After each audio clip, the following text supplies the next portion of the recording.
Olá, pessoal. Vamos aqui para a aula agora sobre fisiologia cardíaca, aspectos essenciais da anatomofisiologia.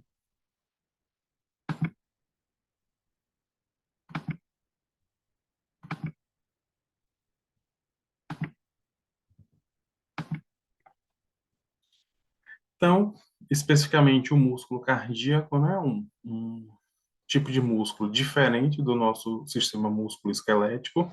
Ele contém cardiomiócitos, que são as células especializadas, né? São células alongadas, têm estrias transversais, maior quantidade de sarcoplasma, mitocôndrias e glicogênio.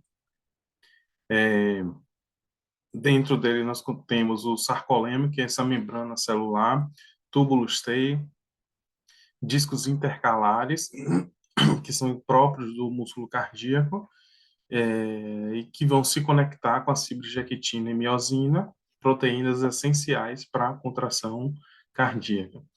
A gente sabe que o músculo cardíaco ele está envolto por uma membrana, né, que é o pericárdio, a membrana mais externa, sua membrana mais externa.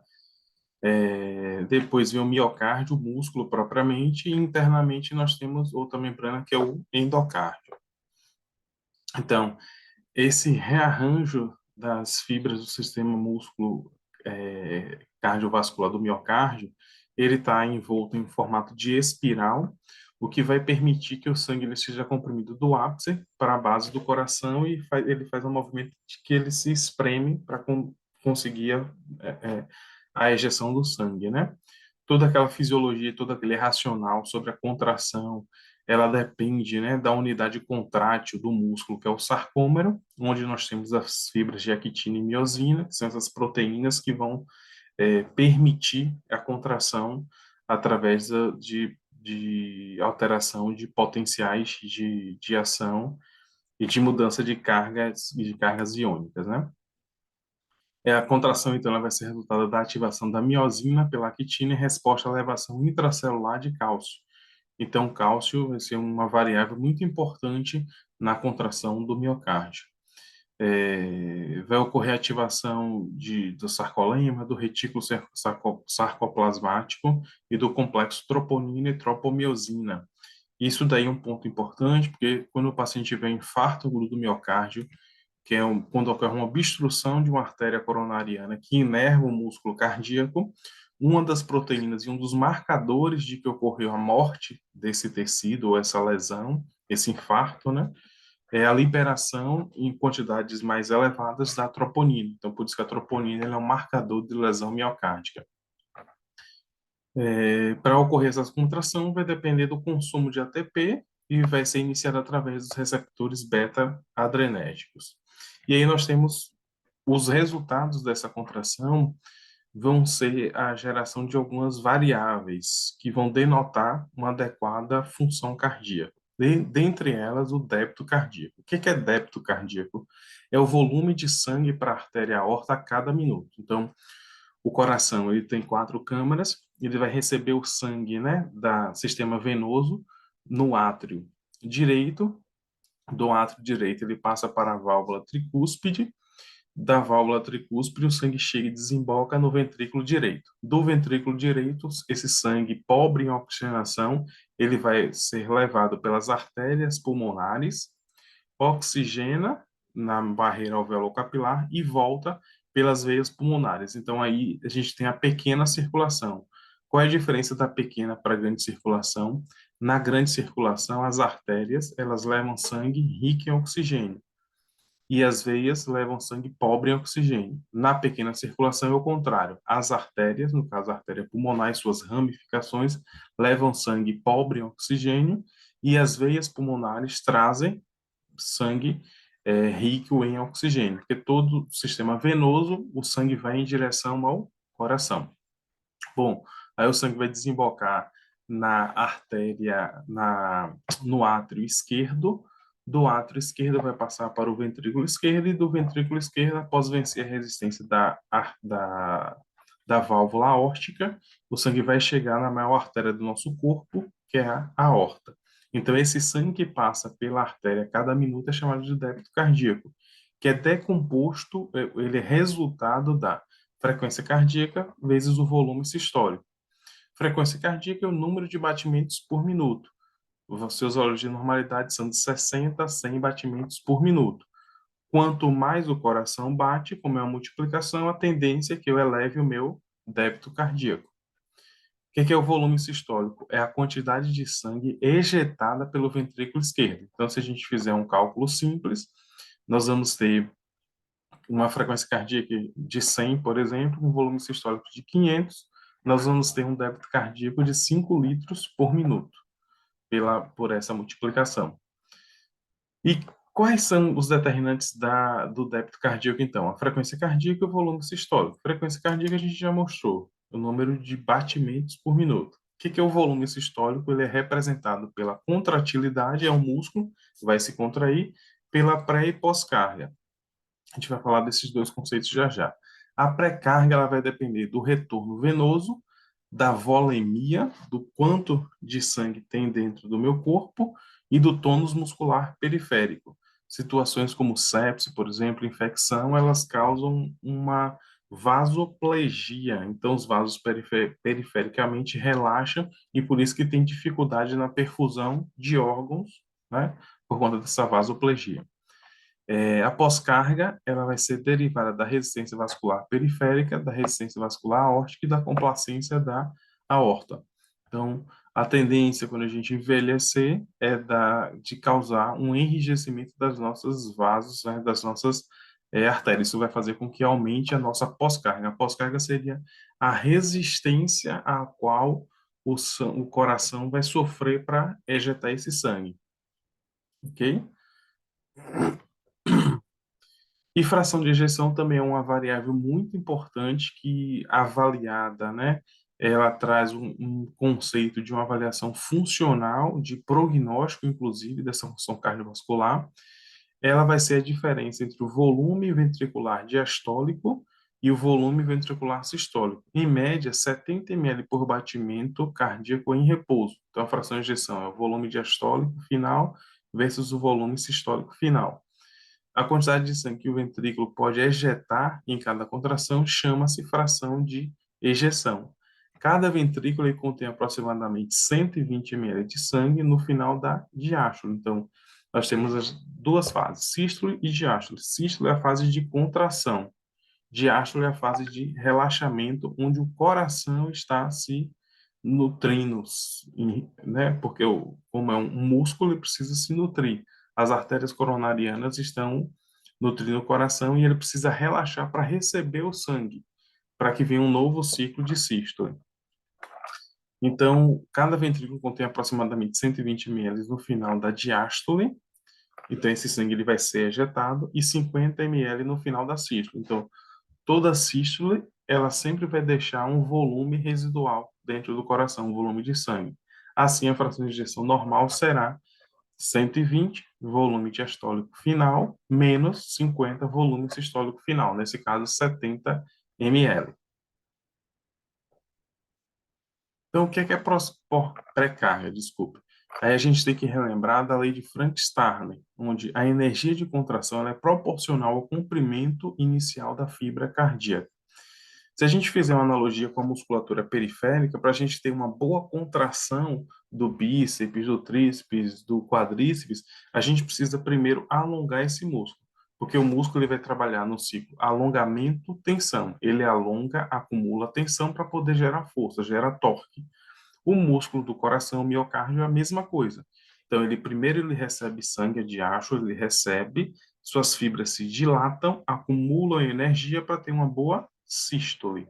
Então, isso é a lei de Frank-Starling. Só que essa distensibilidade, esse alongamento, ele tem um limite.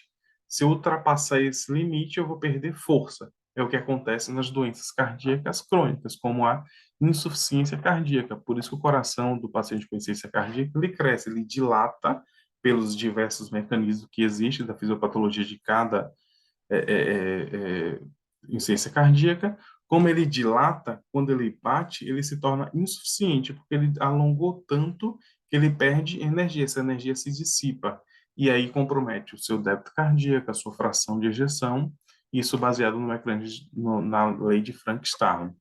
Então, é a tensão exercida na parede ventricular após a contração atrial. Ela depende do retorno venoso.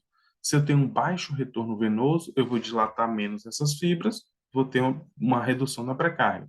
Se eu tenho um retorno venoso aumentado, eu vou ter uma maior pré-carga, porque vai chegar mais sangue e vai dilatar mais minhas fibras musculares. Ela determina o grau de estiramento do sarcômero no final da diástole. Quanto maior o estiramento, maior os sítios onde haverá acoplamento actina-miosina até um limite. Vai chegar um momento onde esse ponto ideal ele pode ser rompido pela distensibilidade elevada. Depois de um limite, a capacidade contrátil passa a declinar. Então, é como mostra esse gráfico aqui. Gráfico na curva tensão, comprimento. Então, à medida que eu vou aumentando a tensão, eu vou aumentando o comprimento, aumentando a pré-carga. Chega um momento que eu aumento a tensão, aumento o comprimento e eu consigo romper esse limite ideal. Então, perceba que a tensão ela vai cair, apesar do comprimento ele começar a aumentar. Então, por isso que é importante a gente entender pré-carga, porque ela pode ela pode traduzir a insuficiência cardíaca que o paciente ele apresenta. Então, existe um ponto ótimo, tá vendo? De comprimento. Então, esse desenhozinho aqui em lilás representa o acoplamento da quitina e miosina.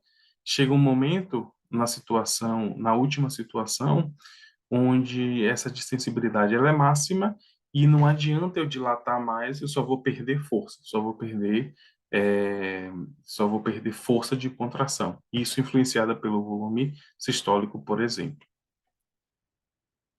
E pós-carga é definida como a carga contra a qual o coração contrai durante a sístole. A resistência que existe, né, a resistência vascular, ela existe, ela depende da complacência arterial e da resistência que determina a pressão arterial. Então, se eu tenho um sistema com uma baixa complacência, ou seja, artérias rígidas, eu vou ter um aumento da pós-carga. Aumentar a pós-carga, eu vou aumentar a demanda sobre o miocárdio, principalmente ventrículo esquerdo e ventrículo direito. Por exemplo, eu posso aumentar a pós-carga do ventrículo direito se o paciente tem uma hipertensão pulmonar. Então, se ele tem hipertensão pulmonar, os vasos dele estão contraídos. Quando o ventrículo direito vai bombear o sangue, ele tem uma resistência, tem que fazer mais força. Isso é bom até um certo ponto. Isso pode ser ruim, pois o miocárdio, como é um músculo, todo músculo, quando ele recebe uma sobrecarga, ele vai hipertrofiar. Que pode acontecer em hipertrofia? Excêntrica é um músculo que crescer para fora, hipertrofia concêntrica, um músculo que crescer para dentro e ocupar os espaços das câmaras atriais ou ventriculares. Se o músculo cresce para dentro, ele ocupa esses espaços, vai sobrar pouco espaço para que o sangue preencha essas áreas, os átrios e ventrículos, na fase da diástole. E aí, por consequência, eu vou ter uma redução do débito cardíaco, da fração de ejeção. Na prática clínica, a pós-carga pode ser usada como um parâmetro para estimar a pós-carga, a pressão arterial, desculpa, para estimar a pós-carga, sem que haja estenose aórtica ou alteração da complacência arterial. Né? Se o paciente tem uma hipertensão arterial, a gente pode associar que a pós-carga ela está elevada. A pós-carga ela determina um estresse na parede ventricular, definido como a tensão aplicada a uma determinada área. E aí, pela lei de Laplace, quanto maior a cavidade, maior o raio, quanto maior a pressão intraventricular, explica a hipertrofia compensatória e aumenta o consumo de O2 pelo próprio miocárdio. Então, se eu tenho uma estrutura onde eu tenho uma espessura elevada, ou seja, é uma pessoa que tem hipertensão arterial sistêmica, onde o vaso ele é continuamente agredido por esse estresse, esse cisalhamento, ele vai favorecer mecanismos de remodelamento vascular, ele vai reduzir sua espessura.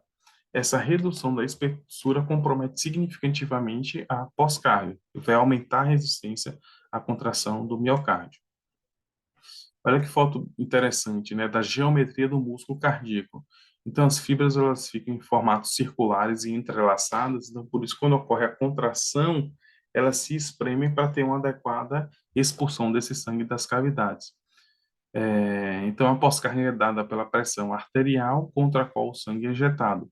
Se a resistência vascular periférica aumenta, o volume sistólico ele vai tender a diminuir. Aqui o problema das hipertrofias, tá vendo?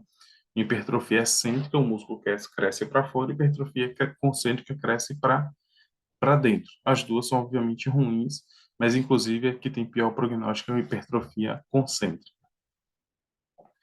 Então, pós-carga, pré e pós-carga, né? A pré-carga, ela depende significativamente desse retorno venoso. Isso é importante porque as veias são vasos de alta capacitância, ou seja, são vasos que conseguem acomodar um grande volume de sangue, também até um certo limite, para esse sangue retornar para o átrio e ventrículo direito. O retorno desse sangue vai gerar uma pressão dentro dessas câmaras, que é representada pela pós-carga, que se a pressão vai estar aumentada, porque a volemia e o retorno venoso estão elevados.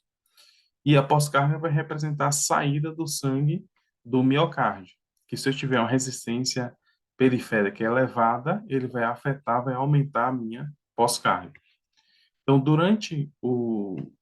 nós podemos, então, dividir fases desse ciclo cardíaco.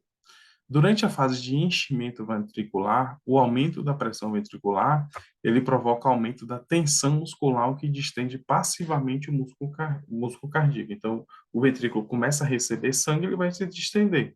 É uma distensão passiva. Então, nós temos aí essa primeira fase, que é quando o ventrículo relaxa. A primeira fase, inicialmente, é quando o ventrículo ele relaxa, mas ele não recebeu sangue. Então, é como o sangue ainda está no átrio direito, tem a barreira da válvula tricúspide, mas o ventrículo já está relaxado para receber o sangue, mas esse sangue não ultrapassou ainda. A pressão ventricular diastólica final é chamada de pré-carga ventricular. Até que vença essa resistência da válvula tricúspide, o sangue vai promover um enchimento rápido ventricular. Em seguida, nós vamos ter uma fase, né, de uma contração isovolumétrica, onde as válvulas elas estão fechadas, onde não recebe mais sangue, mas ocorre uma distensão das câmaras ventriculares e ocorre, por consequência, uma ejeção rápida para os pulmões, no caso, uma expulsão do ventrículo direito do sangue ou da aorta pelo ventrículo esquerdo. Então, no início da sístole, as células do músculo ventricular desenvolvem tensão isométrica, e a pressão intraventricular aumenta de acordo com isso. Desta forma, a válvula de saída abre e começa a ejeção ventricular. O coração relaxa, a válvula está ali contendo. O sangue vai chegar um momento que ele vai vencer essa resistência e vai ter uma ejeção rápida. Durante a ejeção cardíaca, o músculo ele gera uma tensão ativa e encurtamento, seria uma contração isotônica. É isso, pessoal. Bons estudos para todos vocês.